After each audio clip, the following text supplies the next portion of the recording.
십시오. 지난주 우리는 히스기야의 아들 므낫세에 관한 말씀을 나누었습니다. 므낫세는 12살에 왕위에 올라서 자그마치 55년을 통치하였다 그랬습니다. 남과 북의 이스라엘 왕들 중에 최장기간 왕위에 올랐던 사람이라는 말씀을 드렸습니다. 그러나 그의 이러한 장기간의 통치는 유다 왕국으로 심히 부패케 하는, 장수는 장수를 했지만 비극적으로 저주스럽게 오래 산 사람이라는 말씀을 드렸습니다. 결국 그는 아수르의 공격을 받게 되었고 바벨론에 이제 포로로 끌려가는 비참한 신세가 되어버렸습니다. 우리는 오늘 말씀을 통해서 므낫세처럼 믿음의 자손이었음에도 불구하고 징벌을 받는 것을 보면서 영적 도전을 받을 수 있기를 바랍니다. 그래서 말씀의 제목을 징벌을 받기 전에, 믿음의 자손이 징벌을 받기 전에 그들이 징벌을 받지 않도록 어떻게 이끌어야 할지를 우리가 고민하며 결단하시는 이 밤이 되시기를 주님의 이름으로 축원합니다. 첫째, 믿음의 자손이 타락하면 이방인보다 더 심해질 수 있습니다. 우리 11절의 말씀 우리 한번 같이 읽겠습니다. 시작. 유다 왕 므낫세가 이 가증한 일과 악을 행함이 그 전에 있던 아모리 사람들의 행위보다 더욱 심하였고 또 그들의 우상으로 유다를 범죄하게 하였도다. 아멘. 므낫세가 가증한 일과 악을 행하였는데 그 전에 있던 아모리 사람들의 행위보다 더욱 심하였다라고 평가합니다. 여기서 아모리 사람이란 가나안 7족속 중에 하나인데 가나안 사람 전체의 이 대명사로 지금 사용되고 있는 것입니다.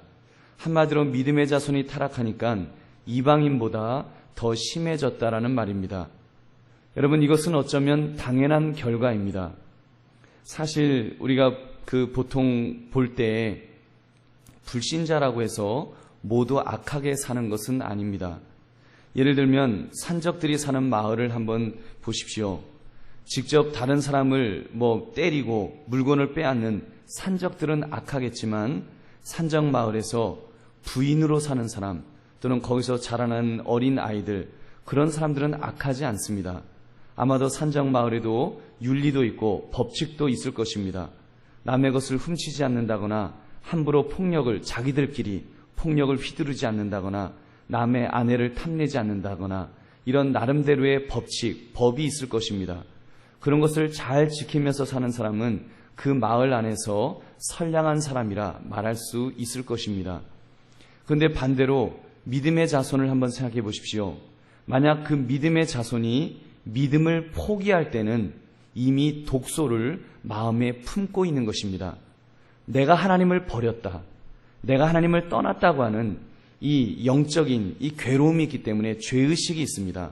그러다 보면 더 독하게 살게 되고 더 악하게 살려고 하는 반작용이 일어나게 된다는 것입니다. 그러므로 우리는 분명하게 경계해야 합니다.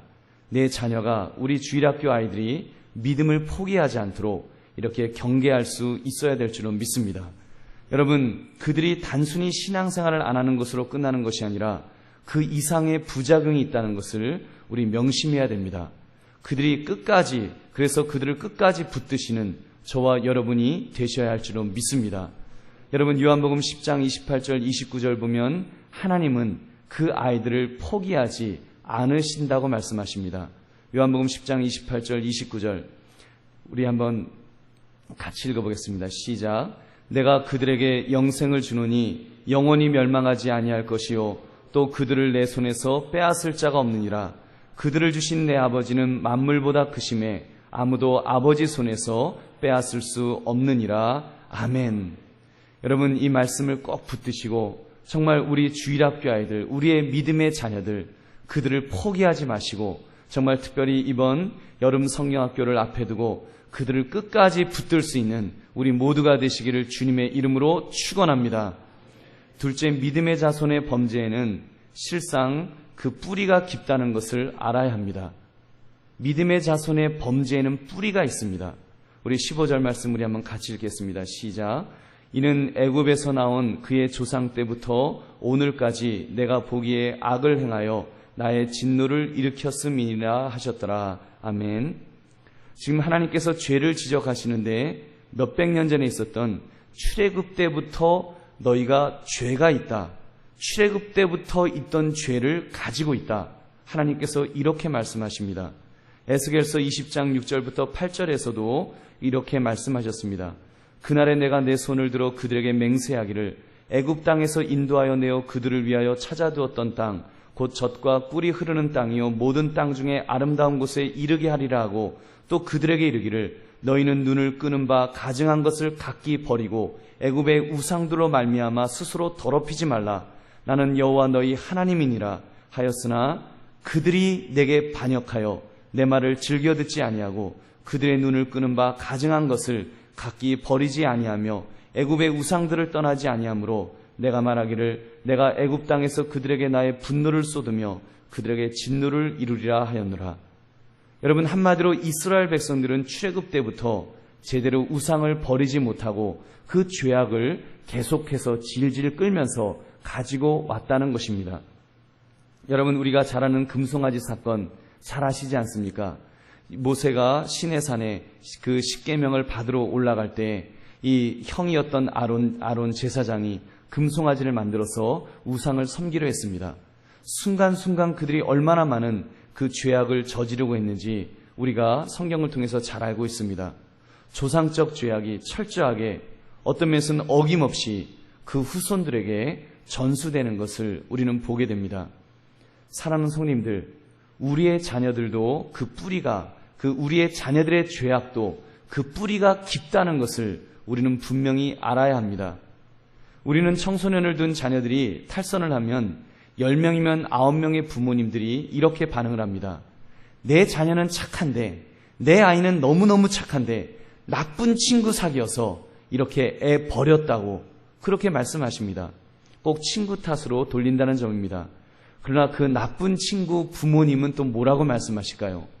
똑같은 말씀하실 것입니다. 내 아이는 착한데 대개 아이가 나빠서 내 아이가 나빠졌다고 이런 이야기를 듣게 될 것입니다. 여러분, 그러므로 우리는 자녀들의 죄악이 갑작스럽게 나타나는 것이 아니라 뿌리가 깊다는 것을 영적으로 감지할 수 있기를 바랍니다.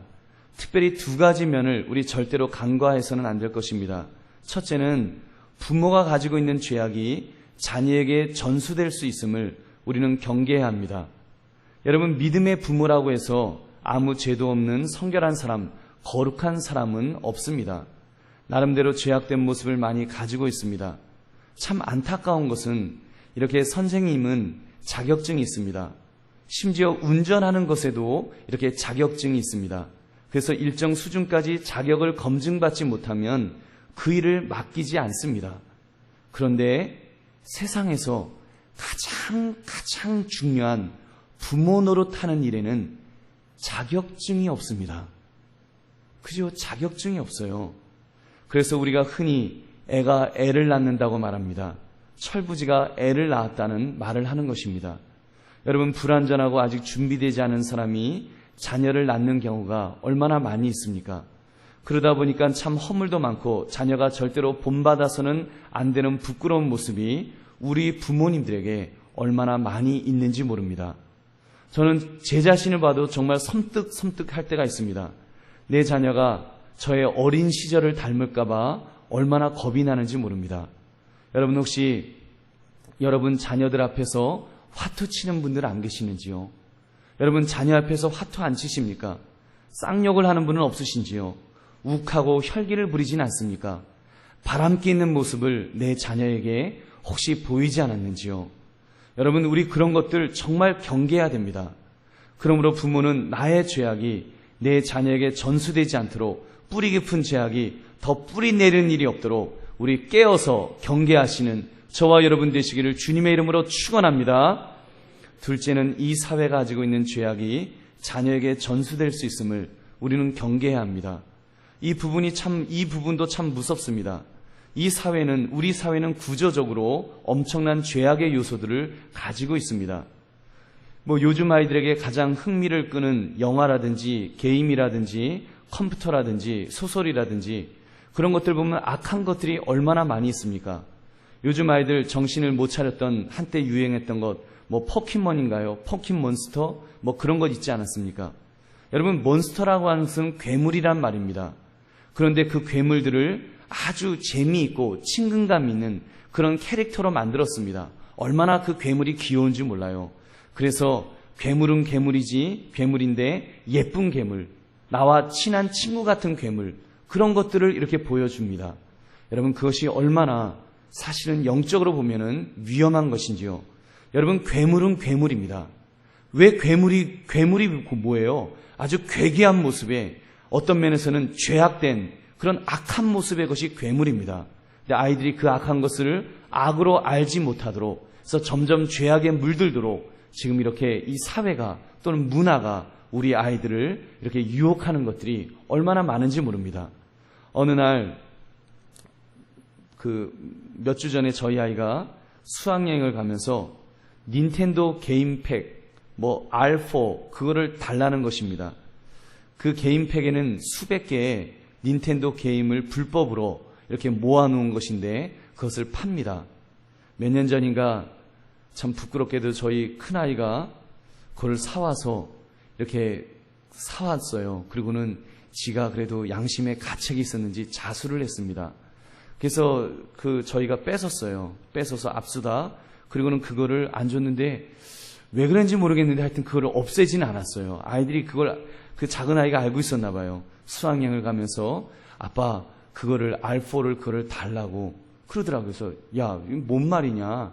수학여행 간다고 그 죄가 아니냐? 그러면서 이제 안 줬어요. 없애야 되는데 못 없앴습니다. 여러분, 없애지 못한 저도 참 그걸 왜 안 없앤지 이해가 안 가요. 신경을 안 써서 그랬는지 하여튼 없애지를 못했습니다. 그리고 사실 제일 큰 문제는 그런 물건을 만들어 파는 어른들의 죄가 더 크지 않습니까?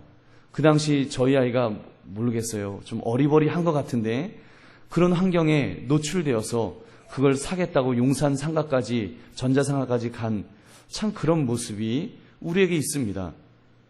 사랑하는 성도님들, 이런 점에서 우리는 영적으로 더 깨어 있어야 할 줄로 믿습니다. 믿음의 자손들이 얼마나 뿌리 깊은 죄악 속에, 죄가 있는 환경 속에 노출되어 있는지를 우리는 깨달아야 합니다. 우리의 자녀들이 좋은 환경 속에 있는 것이 아닙니다. 얼마나 위험한 것들이 많이 있는데요. 여러분, 공부 잘하는 범생이라 그러죠. 그런 아이들은 요즘 괜찮을까요? 안 그래요. 그런 얘기를 하는 거예요. 엄마 며칠 전에 들었던 이야기인데, 이제 회장들만, 각 학교의 회장들만 모이는 그런 어떤 수련회가 있대요. 그래서 각 학교 정교 회장들이 모이는 수련회인데, 그 아이가 거기를 갔다 와서 엄마에게 이런 이야기를 하더라는 거예요. 그 아이들이, 많은 아이들이 전자담배를 피우고 있다는 거예요. 여러분, 얼마나 섬뜩합니까? 얼마나 영악합니까? 아마도 모르긴 몰라도 그 부모님들이 그거를 사주는 것 아닌가 그런 생각을 해봅니다.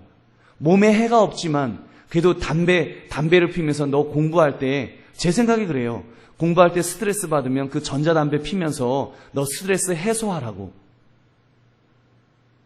엄마가 그걸 사주는 것이 아닌지 그런 생각이 들더라고요. 여러분, 얼마나 무섭습니까? 이 세상이 지금 얼마나 이렇게 무서운 세상이 되어가는지. 저도 그런 이야기 들었어요. 이렇게 사법고시 하는 아이들이 이제는요, 옛날같이 공부만 하는 그런 아이가 아니래요. 자기가 스트레스 쌓이면은요, 비싼 외제차 타고서 나이트클럽 가고 원나잇 스탠드, 여자와 하룻밤을 지내고 돌아오는, 그리고 또 이렇게 기분 전환하고 돌아와서 열심히 공부하는 그런 아이들이 많다는 그런 이야기를 벌써 오래전에 들었습니다. 여러분, 얼마나 무서운 세상입니까?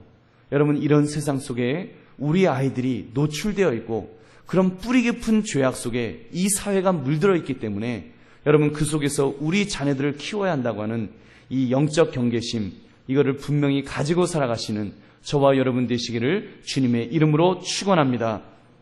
셋째로, 믿음의 자손도 타락하면 하나님께서 엄하게 징벌하십니다. 하나님께서 므낫세를 어떻게 벌하셨는지를 살펴봅시다. 우리 13절 14절 말씀 우리 함께 읽겠습니다. 시작. 내가 사마리아를 잰 줄과 아합의 집을 달인 보던 추를 예루살렘에 베풀고 또 사람이 그릇을 씻어 엎음같이 예루살렘을 씻어버릴지라.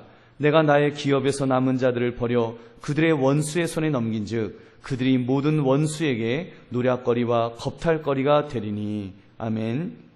여러분, 사마리아나 아합의 집은 북이스라엘을 지칭합니다. 아합은 북왕국의 가장 대표적인 악한 왕이지요. 하나님은 그 악한 왕이 통치하였던 사마리아를 자로 재셨습니다.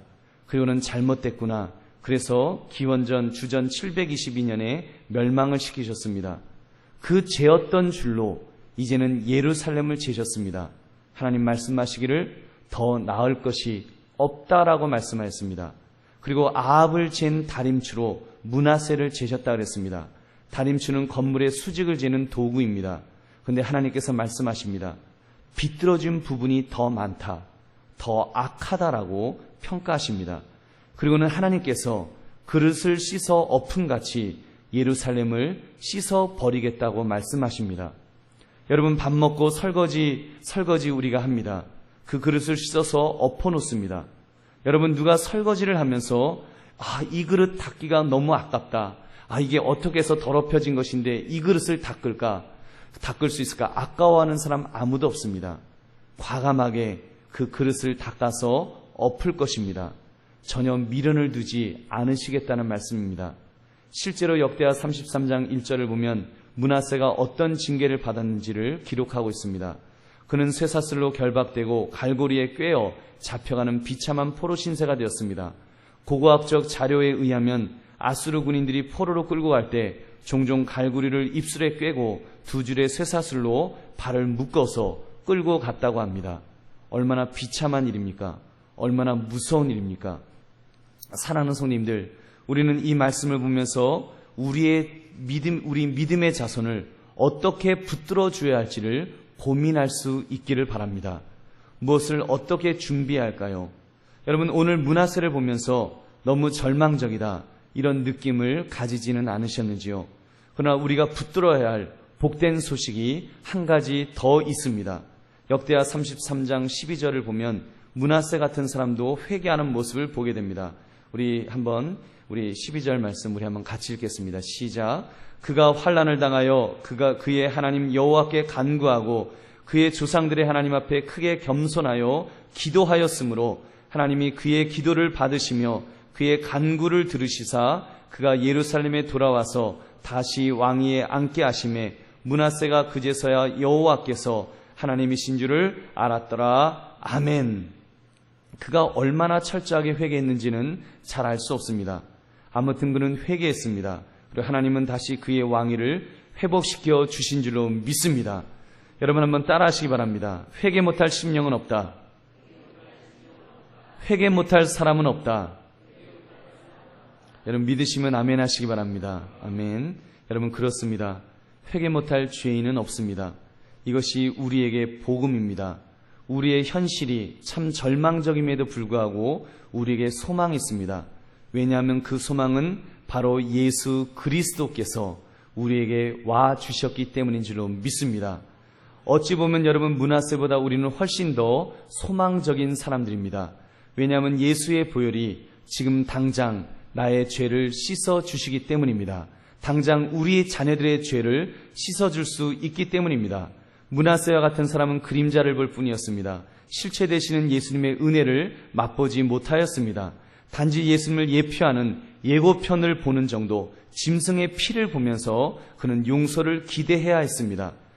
그러나 우리에게는 예수 그리스도께서 예수님이 계십니다. 여러분, 실제로 예수님이 우리에게 오셨습니다. 여러분, 믿으십니까? 예수님이 오셔서 바로 저와 여러분의 죄를 위해서 십자가에서 피 흘려 죽어주셨습니다. 그 믿음으로 우리가 죄 용서를 받았고 하나님의 자녀가 된 줄로 믿습니다. 여러분, 그러나 이때 우리가 주의할 점이 있습니다. 우리가 믿음으로 구원받았음에도 불구하고 우리는 여전히 죄악 아래에 있습니다. 율법은 끊임없이 우리를 정죄할 것입니다. 그리고 안타깝게도 실제 우리의 삶에는 여전히 율법을 범하는 모습이 있습니다. 이것이 참 안타까운 일입니다. 우리 자녀뿐 아니라 내 모습 속에서도 어쩌면 므낫세와 같은 그런 죄인의 행동이 있습니다. 여러분, 이때 구원파라는 이단은 우리에게 뻔뻔하라고 이렇게 이야기합니다. 율법은 폐지되었기 때문에 어떤 죄를 지어도 괜찮다. 이미 다 용서받았다. 예수의 피로 다 용서받았다. 죄 지어도 괜찮다.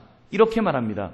그러면서 너 죄의식이 있느냐? 너 아직 구원받지 못했어. 이렇게 유혹합니다. 여러분, 그것은 잘못된 가르침입니다. 우리는 믿음으로 구원받은 사람들도 여전히 율법 아래에 있다는 것을 우리는 알아야 합니다. 율법이 폐하여진 것이 아닙니다. 주님은 율법을 완성하시겠다고 하셨습니다. 어떻게 해요? 우리가 율법을 지키려고 애를 써야 합니다. 이것이 믿음을 가진 성도의 마땅한 모습입니다. 하나님의 자녀가 되었기 때문에 하나님의 법대로 살려가는 것은 너무나 당연한 것입니다. 구원받은 자녀는 그렇게 살게 되어 있습니다. 우리가 구원받았다면, 내 마음속에 구원받은 그것이 확실히 있다면 우리는 하나님의 말씀대로 살려고 애를 쓰게 되어 있는 줄로 믿습니다. 그럼에도 불구하고 우리 속에, 여러분, 우리가 연약하기 때문에 그 율법의 요구를 다 만족시킬 수는 없습니다. 다 지킬 수 없습니다. 그것이 바로 그 죄악의 문제입니다. 그 부족한 부분, 우리가 완벽하게 지키지 못하는 그 부분은 예수의 보혈로 씻어주시는 줄로 믿습니다. 그렇기 때문에 여러분, 우리에게 확증이 있습니다. 우리는 이미 구원받았다고 하는 이 확증이 있습니다. 행함이 비록 완벽하지는 않지만 믿음으로 구원이 확증되어 있는 줄로 믿습니다. 이것이 복음입니다. 이 복음을 가지고 우리의 자녀들을 대합시다. 그들에게 이 복음을 가르칩시다. 때로는 그들도 죄악 속에 있을 수 있습니다. 그들도 죄악의 유혹에 이미 노출되어서 문하세와 같은 죄를 저지른 그런 아이들도 있을 수 있습니다. 어쩌면 그 아이들의 심령은 더 순수하기 때문에, 더 깨끗하기 때문에 회개하고 싶어도 회개하지 못할 수도 있습니다. 왜냐하면 죄의 더러움을 알기 때문에 그들이 괴로워서 정말 하나님 앞에 나오지 못하고 있다면 그들을 어떻게 하겠습니까? 그들에게 복음을 전해야 합니다. 우리의 자녀들을 복음을 우리의 자녀들에게 가르쳐야 합니다. 특별히 이번 여름 성경학교 중고등부 수련회, 청년부 수련회를 통해서 이 복음을 증거할 수 있기를 바랍니다. 그들이 방황하지 않도록, 그들이 문하세처럼 죄악 속에서 방황하지 않도록 우리가 그들의 바람막이가 되어줍시다. 영적인 바람막이가 되어주어서 정말 그들에게 제대로 가르칠 수 있기를 원합니다. 부모님들은, 여러분, 할아버지 할머니들은 이번 기회에 내 자녀가 은혜 받을 수 있도록 기도로 영적 분위기를 만들어 주시기를 바랍니다.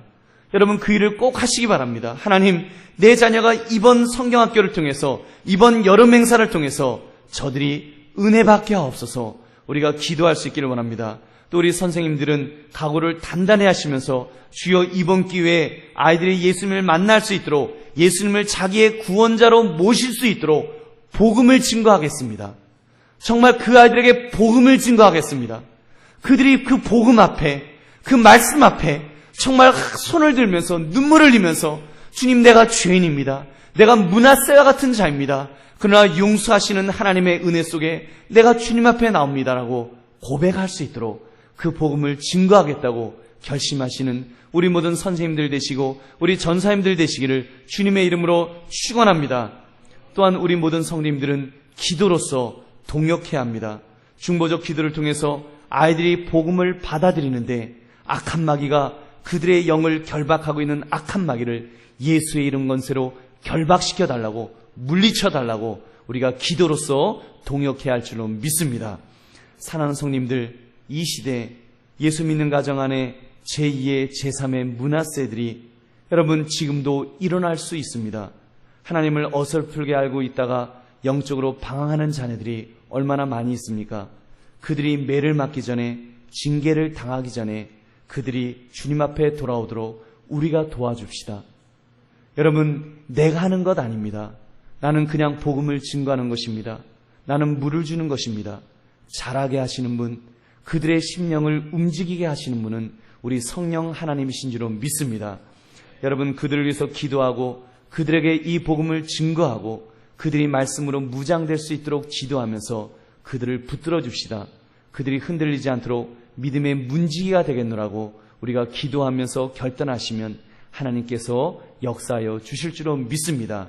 여러분, 그러므로 그러한 일에 하나님 나를 사용해 달라고, 아버지로서, 어머니로서, 할아버지로서, 할머니로서, 또 성도로서, 교사로서, 교역자로서 주여 나를 써달라고 쓰임받기를 주님 앞에 기도합시다. 그때 하나님께서 우리를 통해서 참으로 제2의 제3의 문하세가 나오지 않도록 그들이 매맞기 전에, 그들이 징계받기 전에 하나님 앞에 우뚝 설 수 있도록 우리가 그들을 도와줄 수 있을 줄로 믿습니다. 그 일에 쓰임받으시는 저와 여러분 되시기를 주님의 이름으로 축원합니다. 우리 기도